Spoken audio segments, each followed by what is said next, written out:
He's as precious as apple pie." Those were the words my mother-in-law Nancy used when she saw my newborn son. She showered him with such adoration, it was clear she truly loved him. She willingly took care of him when I was at work. But at the time, I didn't notice it.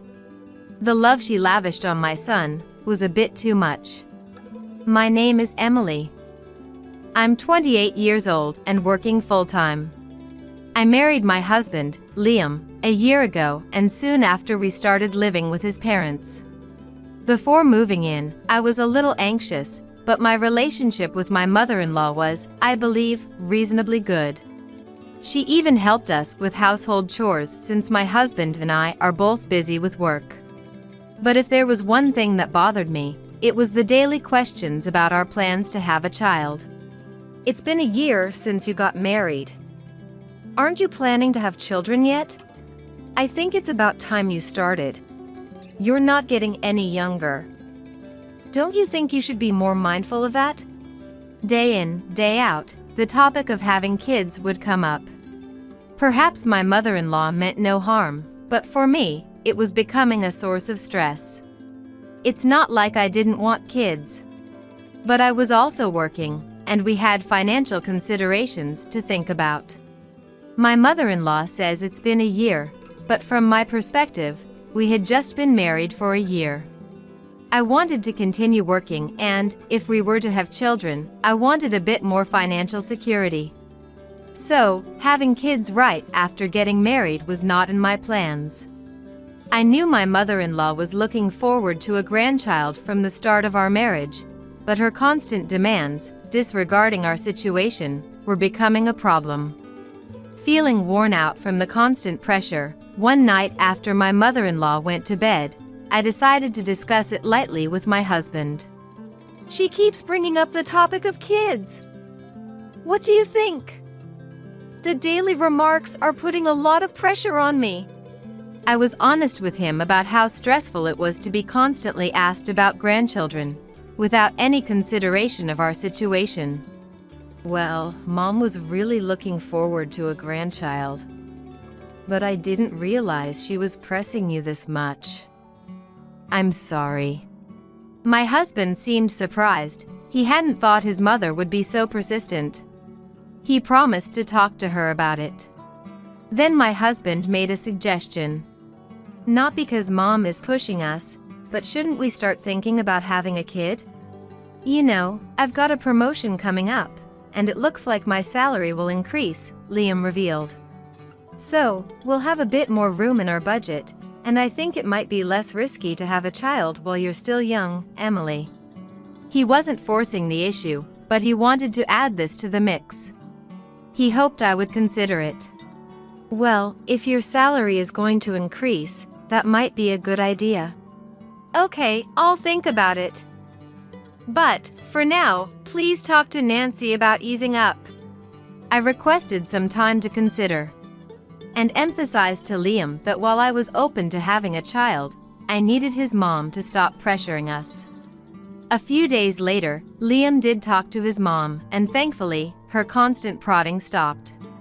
After that, the topic of kids never came up in direct conversations, and before I knew it, I was feeling less stressed. Once things settled down, I found myself more open to the idea of having a child, just like Liam suggested. "About the baby, I think we should move forward with what we talked about. Considering our age and health, sooner might be better," I told him.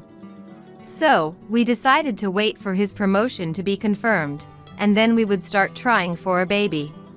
Half a year later, everything fell into place, and I found out I was pregnant. We were happy, but nobody was more thrilled than Nancy. She had been waiting for this moment to become a grandmother. Every day, she was restless with anticipation, always checking up on me, which was quite endearing. Although I didn't appreciate her rushing us, I knew it was because she wanted a grandchild so badly. Gradually, I found myself able to interact with her in a more relaxed manner. A few months later, the day of delivery arrived.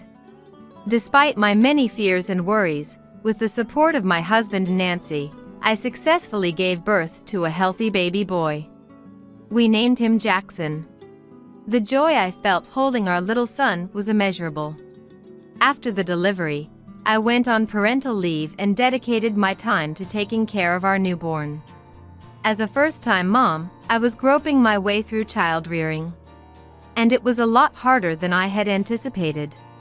Nevertheless, the joy of having Jackson far outweighed the hardships, and I cherished every moment I spent with him. Time flew by quickly, and before I knew it, Jackson was nearly a year old, and my parental leave was about to end. I decided to return to work as planned. But then we hit a snag. We couldn't find a childcare center. I knew there was a shortage, but I didn't expect it to be this difficult. Liam and I were left scratching our heads. Eventually, I decided to extend my parental leave. During that time, Jackson kept growing, and by the time he was almost 2, I decided to return to work. We still couldn't find a childcare center, but Nancy offered to take care of Jackson. "You don't want to quit your job, do you, Emily?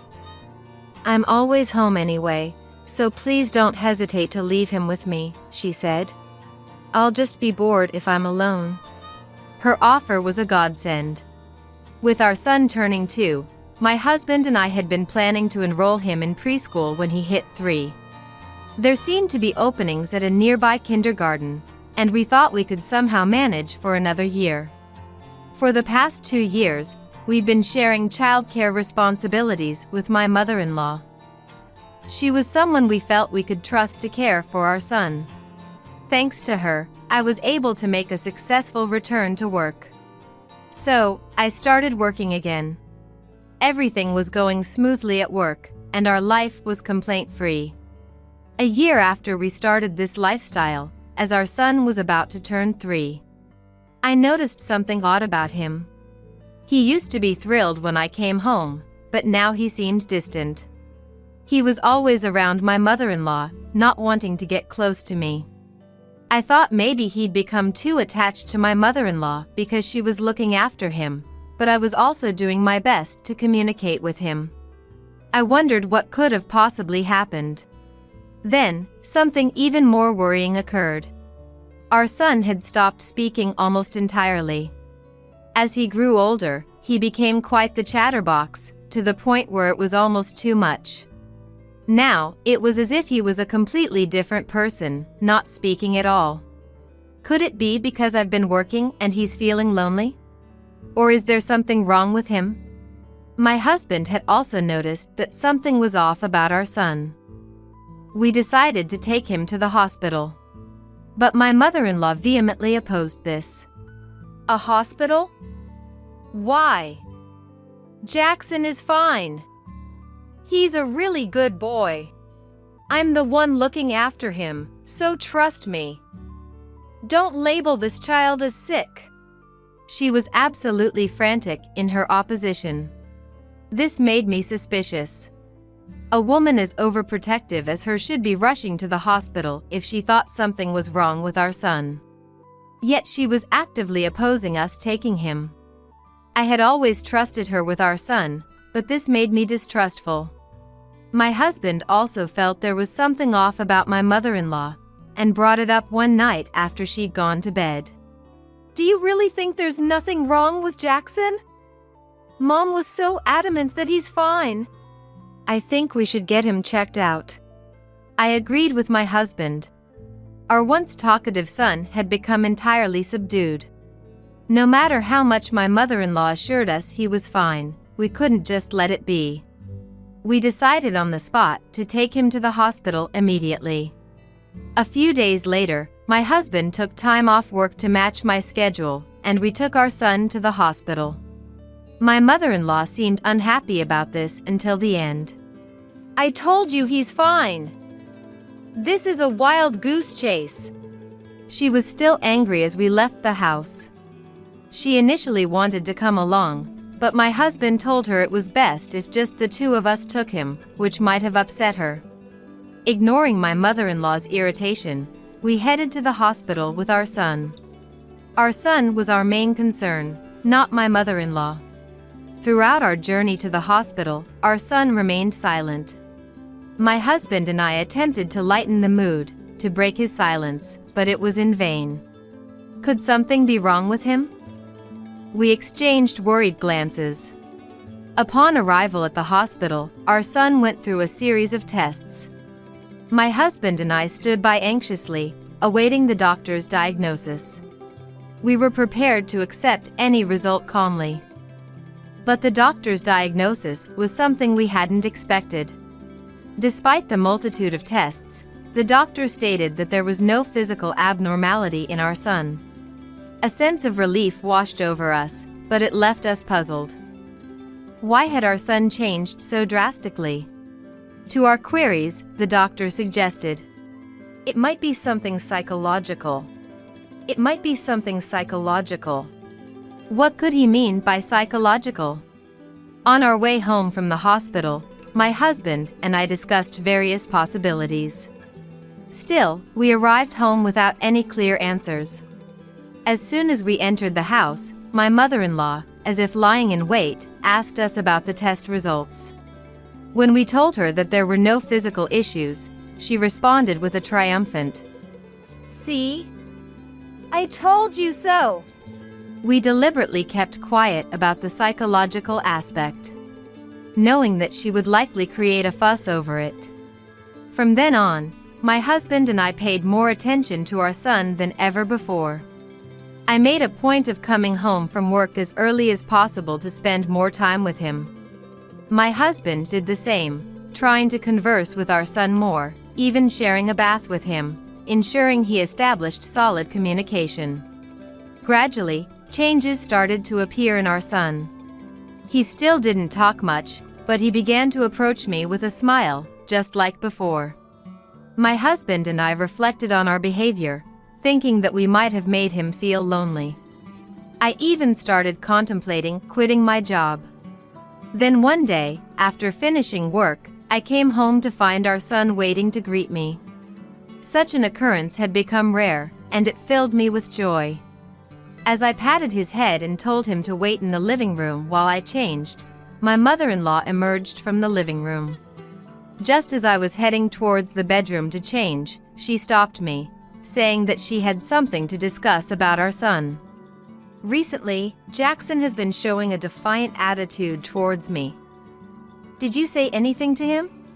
She asked calmly, but her smile didn't reach her eyes, which struck a sense of fear in me. "Defiant? I don't see it that way. And I haven't said anything."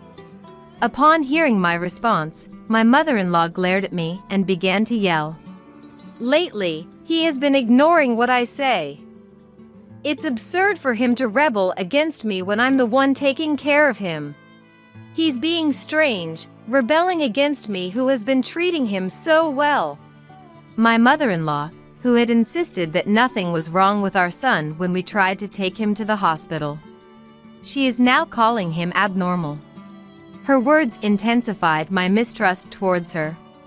Until now, I had left my son in her care, reassured by her apparent affection for him, but I began to question if that was a mistake.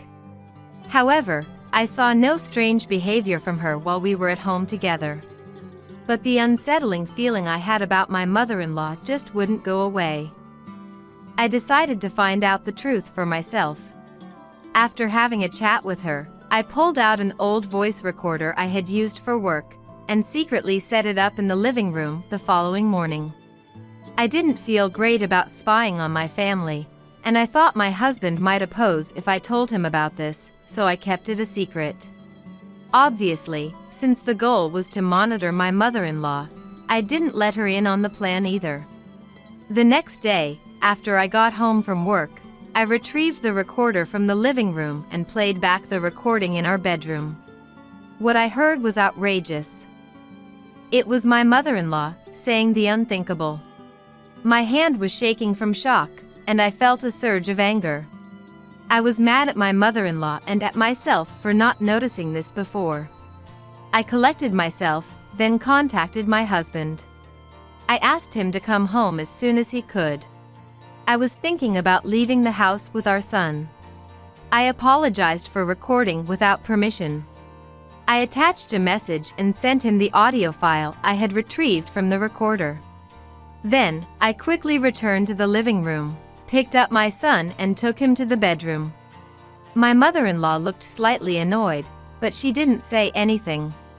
As I put my son to sleep in the bedroom, I waited for my husband to come home. Watching my son's peaceful sleeping face, I heard my husband returning home. Then, I heard him yelling from the living room. "Hey, Mom! What is the meaning of this?" He must have rushed back home. My husband was panting. I hurried to the living room as quietly as possible, so as not to wake my son. "What do you mean? What's going on?" There was my mother-in-law, stunned by my husband's uncharacteristic rage. I tried to calm my husband down. "Jackson is sleeping."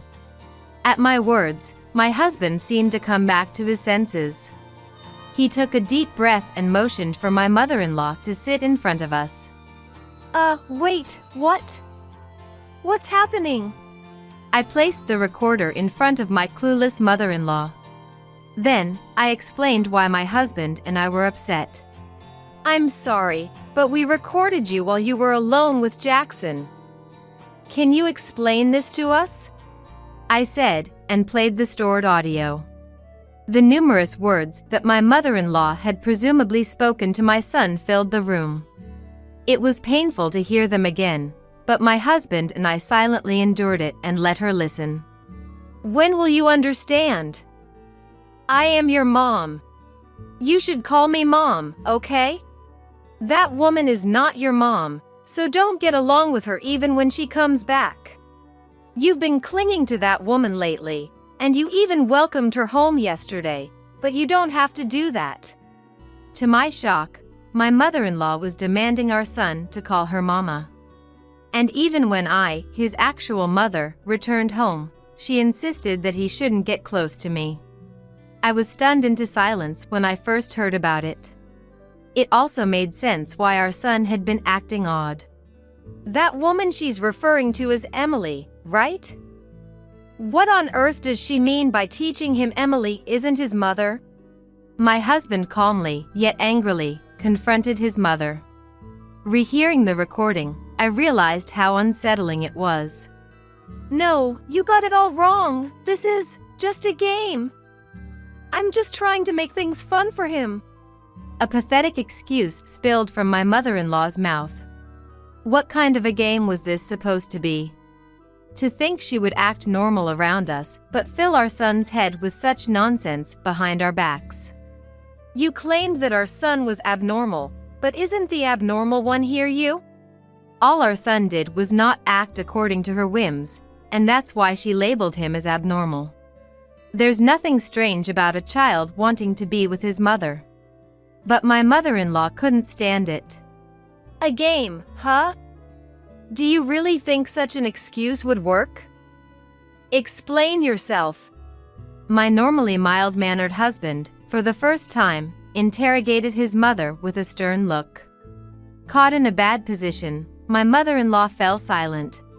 No matter what we said, she kept her head down without responding. Finally, my husband, losing his patience, slammed the table and declared, "We cannot allow someone who does such bizarre things to be near our precious son. We're leaving this house." Upon hearing that, my mother-in-law, who had been looking down, quickly raised her head. "Huh? Leave? What do you mean? What are you saying? I absolutely hate this idea. It's going to be troublesome. I apologize. Please forgive me." She must have realized what it meant for us to leave. The previously silent mother-in-law suddenly began to apologize. If we left, not only would she lose her grandson she longed for, her life would also become difficult. We had been taking care of most of her living expenses. I felt deep contempt for her when she raised her voice the moment she realized her future living conditions were in jeopardy. "Do you think a mere apology can solve this? Do you know how our 3-year-old son felt? Thinking about our son, I couldn't hold back my tears. My husband seemed to feel the same. His eyes red, he threw an even colder gaze at his mother. We're leaving whether you're troubled or not. As far as we're concerned, you're no longer family. With that, he grabbed my hand and headed for our room. We began to pack, picked up our sleeping son, and left the house. The moment we left, my husband apologized to me for his mother's behavior. But I couldn't bring myself to blame her alone. We are also responsible for not noticing it earlier and leaving him with her. Hearing that, my husband murmured in agreement. But severing ties with my mother-in-law was the decision my husband and I made. It was undeniable that our current situation was having a negative impact on our son. That's why we, as parents, must improve it. As we discussed this, we hailed a cab and headed for my parents. I had contacted them before confronting my mother-in-law, so both my dad and mom warmly welcomed us. There, my husband apologized to our son about his grandmother and patiently listened to his side of the story. However, as expected, our son didn't say a word. He might be hurt deep down. Let's give him time until he's ready to talk. We decided to prioritize keeping him as calm as possible for now, while also considering counseling for him. Jackson, I'm sorry. From now on, it's just going to be the 3 of us, Mom, Dad, and you. You don't have to worry about anything anymore. My husband gently patted our son's head as he said this. Then, in a feeble voice, our son said, I don't like Grandma. Jackson, can you talk? Surprised, I raised my voice. Both my husband and I, holding back tears, waited for our son to say more. Once we told him he would no longer be living with his grandmother, he slowly began to share everything. The fear of her rage if he didn't treat her as his mother, which made him unable to say a word. Being told that I was a wicked demon and that he should stay away from me. And the confusion he felt, because he loved both me and his father, and didn't know what to do. In his own halting words, he spoke slowly. I deeply regretted ever trusting my mother-in-law and focusing solely on my work. My husband and I continued to apologize to our son, telling him that from now on, it would be just us 3, always together. We tried our hardest to convey to him how much both of us loved him. Since then, until we found our next home, we lived at my parents' house. Thanks to my mother-in-law's absence, our son started regaining his cheerful self, even speaking with me normally again. Every day, I am sincerely glad to see his smile back. My husband gets daily messages from his mother, begging him to come back home, but he never responds. I used a blocking feature to avoid getting any messages from her. Just the other day, my husband went alone to his parents' house to retrieve our belongings. He apparently completely ignored his mother even then. He told me she was crying loudly, like a child. Even seeing my mother in that state, I felt no sympathy. The only family I need to protect now is Emily and Jackson. I can't tolerate anyone hurting them, even if it's their own grandparents. That's what he said while talking about his mother. I am deeply grateful to my husband for taking immediate action to protect our son. I truly feel that being able to live with my precious family is the greatest happiness. I do feel a little sorry for my mother-in-law, who lost that. Eventually, my husband cut off all contact with his mother, and we moved to a new home. We've arranged to hear from a relative if anything happens to his mother. According to this relative, she's completely deflated, and she seems to be getting more and more depressed every day. She doesn't seem to have much room in her life, and apparently, she spends her days crying alone in her large house, without ever going out. On the other hand, we moved to a secure condominium and started our new life. I quit my job to spend more time with my son, and together with my husband, we're doing our best to take care of his mental health. Thanks to that, our son seems to be back to his energetic self. Sometimes he can be a handful, but even that, I find endearing. I want to continue watching over my husband and son, to ensure that our son never has to go through anything tough again. Because that is our greatest happiness. Those bags are for you and Dad to take. Get out of here, will you? I couldn't hide my shock at the sight of the bags piled up at the front door. Everything in them belonged to me and my husband, from clothes to daily necessities. What's going on? Why are you kicking us out of our own home? My hands trembled with anger at the sheer injustice. Seeing my reaction, my son and daughter-in-law smirked. We're taking over this house before Dad gets back from his business trip. Consider it our wedding gift. That's absurd. You can't do that. Well, you didn't give us any wedding money, so it's only fair. You're old anyway, why don't you go to a nursing home or something?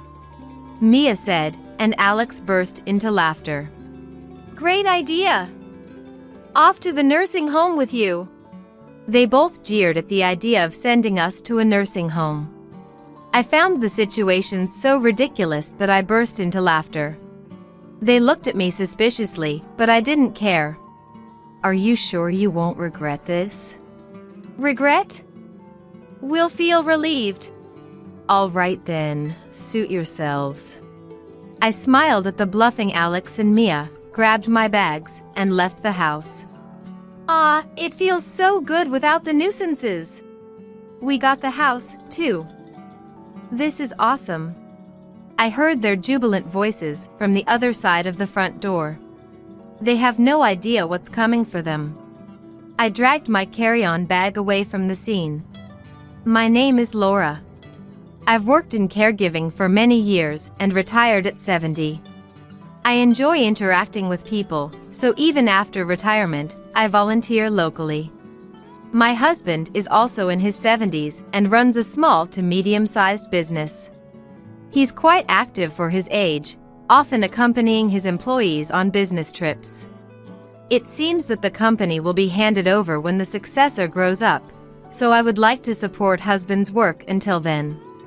We have a son named Alex. He was a miracle baby for us, as we struggled with infertility for years. We raised him with love and care, and he used to be a well-behaved child.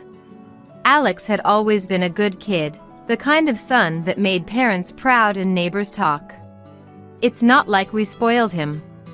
We taught him the basics, what's wrong is wrong, and don't do things that annoy others. But when Alex hit high school, we realized there's only so much parents can do. He started hanging out with a local group of troubled teens, and his life began to spiral.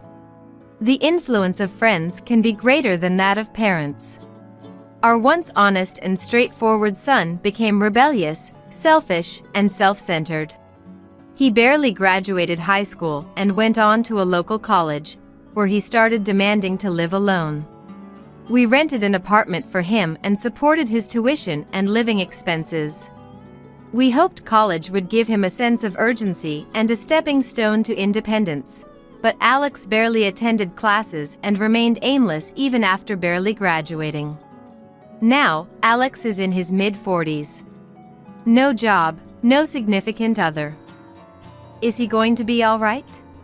These were my worries when I called him about coming home for the holidays. That's when everything started to unravel. Hello, who is this? The voice I heard after 6 months was clearly not Alex's.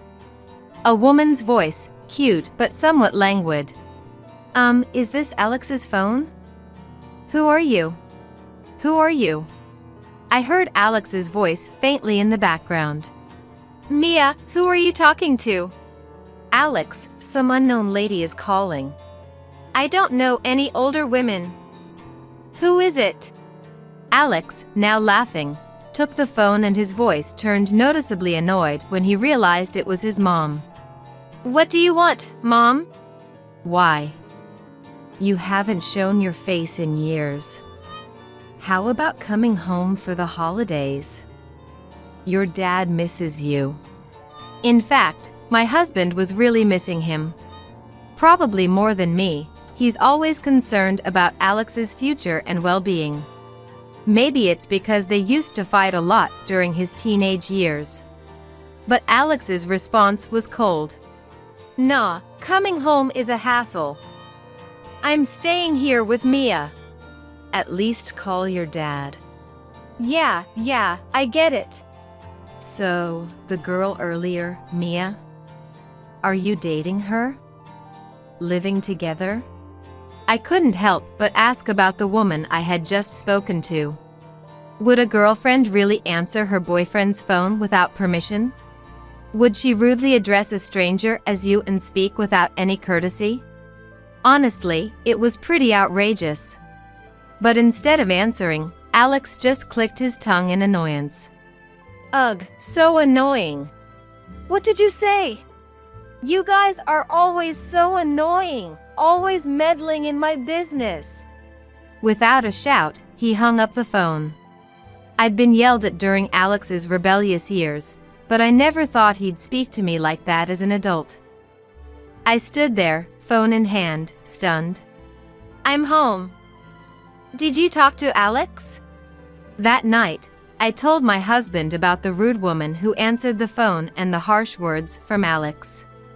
My husband looked serious but eventually said, Well, he's working, even if it's temporary employment. Let's give him some space. Maybe my husband was right. I was shocked when Alex changed in high school, influenced by his surroundings. I've been anxious that he might be hanging out with the wrong crowd or dating someone questionable. Maybe my over-involvement was getting to him. I decided to consciously hold back on reaching out. A few months later, Alex contacted us. He said he'd found a decent job back home and would be returning soon. Despite everything, my husband and I were relieved. It's unsettling when your child is far away, and comforting when they return. But when Alex came home, he brought an unfamiliar woman with him. This is Mia. We're getting married. My husband and I couldn't hide our surprise at the sudden marriage announcement. Especially since Alex was still a temporary worker. And Mia apparently wasn't working steadily either. Could they really get by without stable income? Welcome, Mia. Wow, Alex's family home is so old-fashioned. Is the floor going to collapse? How long have you two been dating? I don't remember. Are you the type to worry about the details, old man? Mia's answers to our questions were dismissive. Alex didn't correct her, he just laughed along. My husband and I exchanged a glance and shrugged in disappointment. This is bad. My husband's words sounded like he was pitying them. Despite our objections, Alex and Mia went ahead and registered their marriage. When we said we wanted to meet Mia's parents, she told us it wasn't necessary, denying us even a meeting of both families. Moreover, upon moving back to their hometown, Alex and Mia started living in a brand new apartment. It's so different from the rundown place we were living in before, Alex said, clearly pleased. But with their unstable income, there's no way they could afford the rent for such a nice, new place. Sure enough, they started relying on our money. We decided to help with the rent, thinking they'd have expenses as newlyweds. But they also started coming over more often to eat, perhaps to save on groceries. Yet Mia's attitude remained the same. What's with this side dish? It looks disgusting. It's always been like this. Lacks color or something, Alex chimed in. I was getting irritated. If you don't like it, you don't have to eat it. You're the ones who keep showing up. I'm just cooking extra for you. Mia seemed unfazed and didn't take my words to heart. Influenced by her, Alex became increasingly rude to me and my husband, making us dread interacting with them. Then, suddenly, my husband had to go on a business trip. He had to spend several weeks in another region with a potential successor for the company. During that time, I'd have to deal with Alex and Mia alone. I'm really sorry to leave you alone at a time like this. It's fine. You're about to retire from being the boss anyway. And look, we have something to look forward to. True. It's just a matter of enduring until that's completed. Don't let those two get to you too much. We encouraged each other, and a few days later, I saw my husband off. After that, for some reason, Alex and Mia stopped coming over, and a brief period of peace was ensued. I was busy with my re-entry volunteer activities, so it was good not to have to deal with them. But one day, I came home to find Alex rummaging through my dresser, where I keep my banking cards. What are you doing? I turned on the lights and shouted. Alex tossed the banking card he was holding. Bad timing. You shouldn't have come back. Do you even realize what you're doing? We're family, so give me some money. We didn't even get a wedding gift from you. Alex lamented not receiving a wedding gift, but that's to be expected. After all, my husband and I still haven't accepted his marriage to Mia. We're already helping with their rent and providing meals. And now he's trying to steal his own parents' banking card? Unbelievable. I immediately kicked Alex out. I don't remember raising a child who would steal money from his parents. If you ever do this again, we're done. I hurled these strong words at him, and he left, clicking his tongue. I immediately called my husband to tell him what had happened.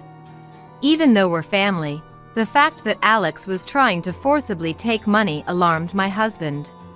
That Alex would do something like this. I warned him we'd cut ties if he does it again, but there's no guarantee he won't. Let's move the banking cards to a different location for now. I'll be back in a few days, and we can have a proper discussion then. All right, I'll be waiting.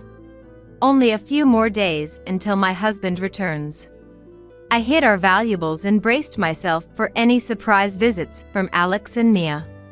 But I never expected them to resort to such drastic measures. One day, when I returned from my re-entry volunteer activities, I found a truck parked in front of our house. Boxes and furniture were being carried in by movers. I rushed inside and found Alex and Mia. What are you doing? Mom. Sorry, but we've decided to take this house. Owning a home is an asset, right? So, it's better if we live here instead of you old folks. Mia said, laughing. I was too confused to comprehend what they were saying. Besides, Dad's still working at 70, right? Even now, he's on a business trip. I don't want to end up like that. Working hard is for suckers. While you guys are still healthy, we're taking what we can. Remarks that make a fool of her husband. Alex's words were a mockery of my husband, who has worked hard as a small and medium-sized business owner. I understand that it's been tough getting the business off the ground, but to me, this felt like an unbearable insult. Those are your belongings. Get out. Alex pointed to several bags packed at the entrance. I couldn't hide my shock. Everything from our clothes to daily necessities had been shoved into bags. Why should we have to leave the house we live in for you too? Faced with such unjust treatment, my hands trembled with anger. Seeing my reaction, the couple grinned. We're going to make this house ours before Dad gets back from his trip. Consider it a wedding gift. That's impossible! You didn't give us a wedding gift, so this is only fair.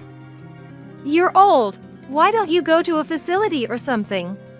When Mia said that, Alex joined in with a big laugh.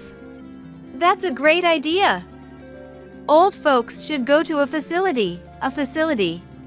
As they chanted, urging me to go to a facility, something in me snapped. And I burst into laughter. The two of them looked at me suspiciously, but I didn't care. Are you sure about this? You won't regret kicking me out. Huh? We'll feel refreshed. All right then, suit yourselves. I smiled at the defiant Alex and Mia, grabbed my bags, and left the house. Ah, it feels so good without the nuisance. We got the house, too. This is awesome. I could hear their jubilant voices from the other side of the front door. They have no idea what's coming their way. Dragging my carry-on bag, I left the scene.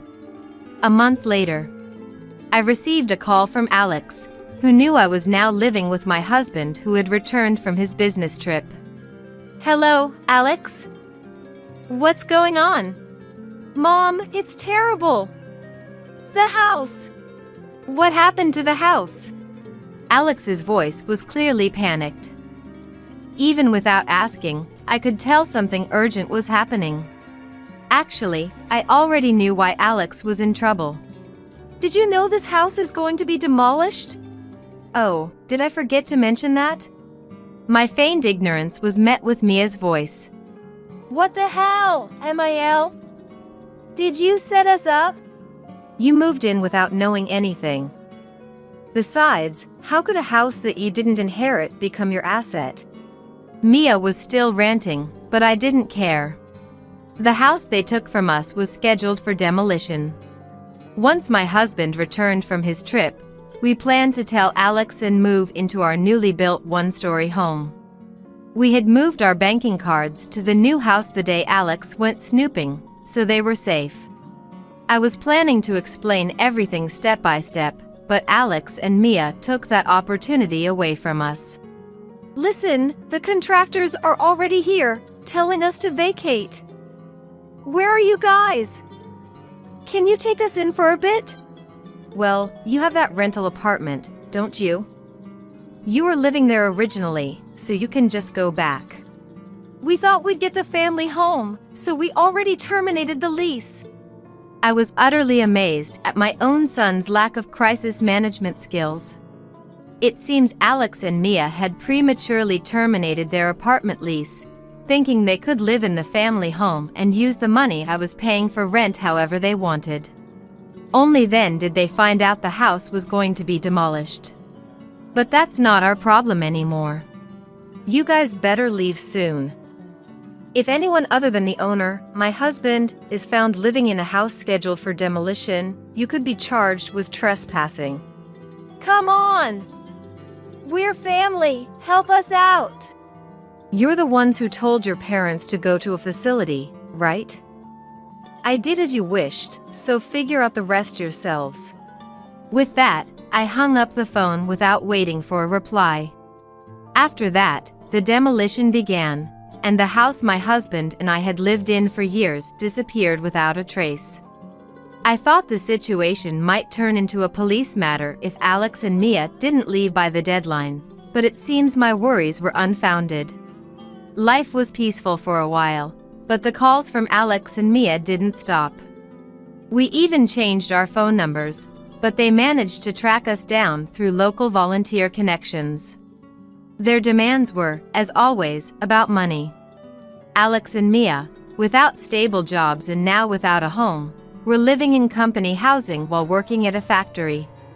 Despite having a roof over their heads, they still wanted to live luxuriously on someone else's dime. If you don't give us money, we'll show up at your house. My husband and I became a bit concerned upon hearing this desperate threat. Only a handful of people know the location of our new home. My husband had just retired as the CEO and passed the reins to his successor, but he had told some people at the company about our new residence. I don't think our employees would leak information to someone like him. Maybe we should talk to them just in case. While we were discussing this, Alex and Mia showed up at my husband's company. The current CEO informed us about their visit. Did they cause any trouble at the workplace? We were quite concerned, but the current CEO assured us that wasn't the case. The employees had heard my husband complain about Alex and Mia before, and they were appalled by their actions towards us. So, when Alex and Mia showed up at the company, they were firmly turned away. They persistently demanded to know our whereabouts, but the CEO assured us he didn't reveal anything. He even told them off, asking how much more unfilial they could be, and chuckled as he told us. Alex and Mia left the company in frustration and haven't returned. The CEO promised to inform us and take legal action if they try any harassment, which we gratefully accepted. He assured us that the entire company intends to protect my husband and me. It's probably the result of goodwill my husband built up while running the company. And we made a decision. We're cutting ties with Alex and Mia. Wanting money so badly that they'd inconvenience not just their parents but also those around them. Exactly. I don't even feel sad about it anymore. Parents and children are separate individuals, even if they share the same blood. There's a limit to how many times you can forgive terrible behavior. What follows is something we heard through my husband's contacts. Alex and Mia are apparently working non-stop at the factory. They've angered the factory manager by slacking off and doing a sloppy job with assembling parts. It seems they're now paying the price for their previous laziness. Perhaps because of their busy lives, Alex and Mia are constantly fighting, causing complaints from their neighbors in the company housing. Saving money is difficult for them, as their hobbies include playing the lottery and smoking, both money-draining activities. The stress of not being able to save money despite working hard and having no one to rely on must be tough. But I can't bring myself to feel sorry for them. They've never worked a proper job, which is why they could shamelessly ask for money. I hope their factory jobs will lead them to change their ways, even a little. I still get occasional calls and emails from Alex. He writes things like he's sorry for what happened and wants to get along as a family. He seems to have changed a bit, but I still can't trust him. Only when they become self-reliant and considerate can we share a life together. As long as they're preoccupied with themselves, a fresh start will be difficult. Since retiring as CEO, my husband has taken up home gardening, something he's wanted to do since he was young. I assist him with his gardening while continuing my re-entry volunteer work in our new location. I had hoped to live peacefully with our son and daughter-in-law. Ideally, I would have wanted to live peacefully with our son and his wife. That wish may not have come true, but as long as I know they're alive and well somewhere, that's enough for me. The time I spend with my husband is more precious and warm than anything else. I intend to protect this invaluable happiness and lifestyle with all my might.